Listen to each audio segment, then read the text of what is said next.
Hi, Jennifer Melton here. I'm going to talk to you about analyzing some language arts data.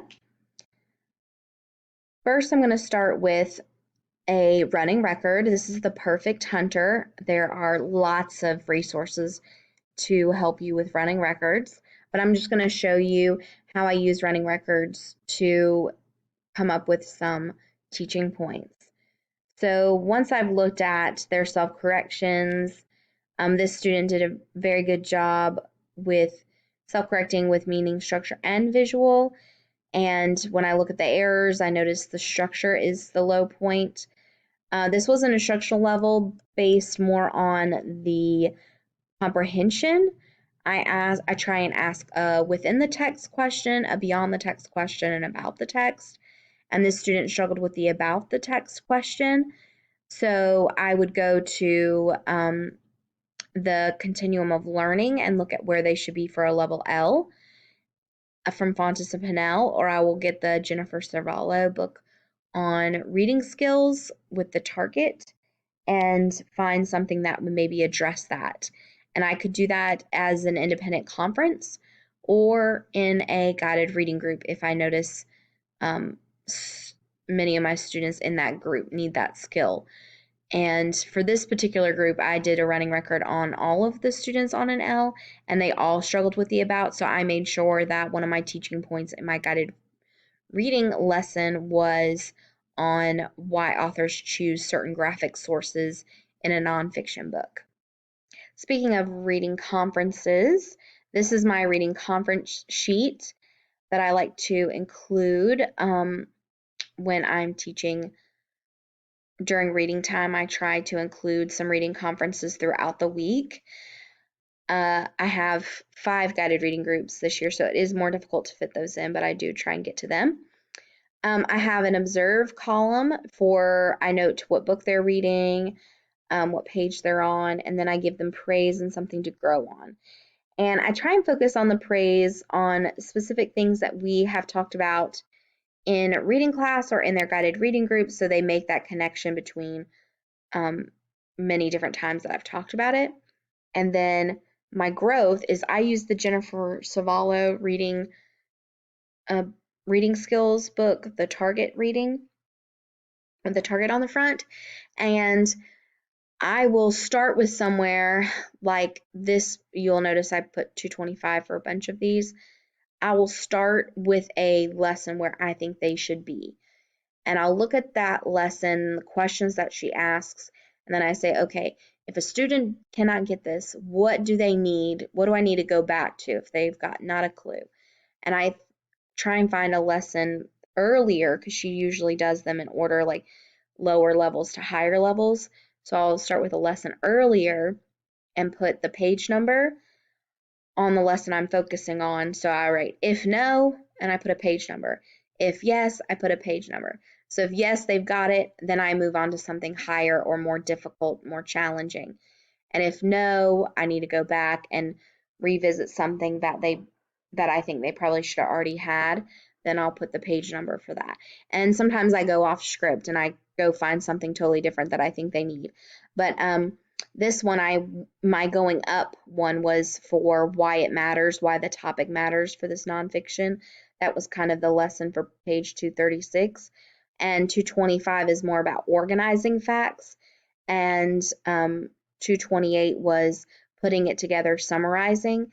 So if they had the summarizing, or I think they can handle it, then I would give them that. If I needed to go back and teach a little bit easier lesson about just organizing some facts in the nonfiction book, then I would go to this lesson on page 225.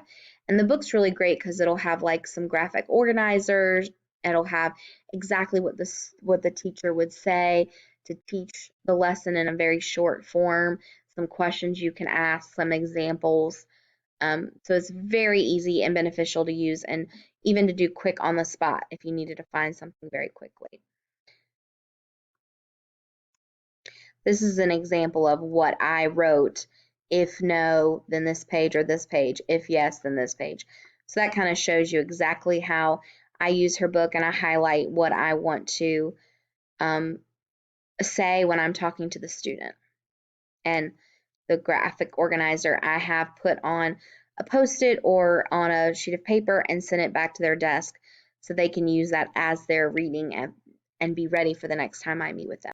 Now, this is my writing check-in observation. This is when I'm with my clipboard, buzzing around the room to different students, quickly meeting with them. I don't spend a ton of time reading what they have. I usually am trying to start with, what are you working on? What do you want to show me?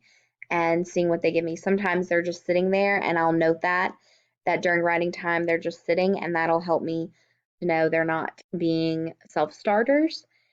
And I try and find something that they've done well, and I focus on lessons that we've done in the past to reiterate that I notice that what they're doing correctly, um, based on what we've learned as a class. And then the growth, I try and focus on something they are missing, something that can help their writing get better.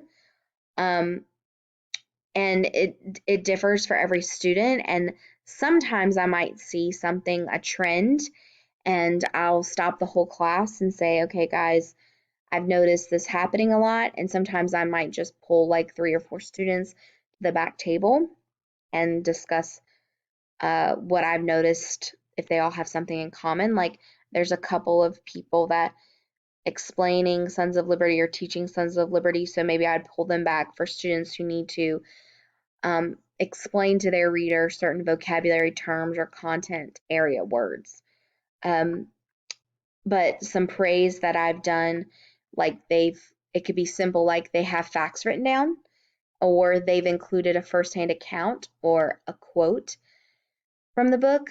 And then my growth might be something simple like writing incomplete sentences, or it could be teaching some language to the reader, or organizing using transitions. And sometimes I'll notice if a student is far behind and they're really not getting it, not hitting all the points they need to, I'll bring them to the back table and kind of get them started. And then I've also had times where I've sat at the back table and I've just said, okay, if any you need help, you come back here. Or and then sometimes you'll get kids who don't need any help who go back there, and then there'll be students who are sitting at their desk and they need help and they refuse to go to the back table. So I found that these writing check-ins, I get the most bang for my buck by seeing everybody instead of waiting for volunteers. But I try and give them the opportunity to volunteer too. So I don't rely on me going to them all the time, but I also don't rely on them coming to me on their own either. So having a mix is really good. I hope this has been helpful. I hope you learned different ways to analyze language arts data and to help you figure out what to teach students in a small group or individually. I do recommend there are other resources that I have included on my page that I've found from other teachers, or I've just found doing some research, and they are just as beneficial as the ones that I use. Find what works best for you.